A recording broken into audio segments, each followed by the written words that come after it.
went head-to-head with an $8 million quarterback. Who the hell do you think was going to win? But that's not going to happen here. I'm talking about a team of poor nobodies who play to win, not a bunch of bitchy millionaires.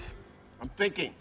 Jimmy stood alone, looking over the empty football field. He flipped a coin to make his decision. After seeing the result, the man beside him could tell what Jimmy had chosen and he was thrilled. Jimmy then began to negotiate terms with him. He wanted full control over the team, including the right to decide which players to recruit. Reluctantly, the man agreed, and Jimmy, pleased with this, asked for it all to be put in writing. The man agreed, and together, they prepared to take on what seemed like an impossible challenge. Assembling a team of players who truly loved football, Jimmy gathered his team to discuss next steps. He had already done some research and had a few candidates in mind. The first photo he pulled out was of a retired Special Forces soldier who used to be a backup player on his school's football team. The second photo showed a young man who worked at a convenience store. Whenever a thief tried to steal from the store, he'd immediately chase them down. Jimmy claimed he'd never seen anyone run faster. In one instance, when a thief tried to escape, the young man ran so quickly that the cake the thief threw flew through the air. He tried to catch it, but ended up with cake all over his head and stepped in it, too. Still,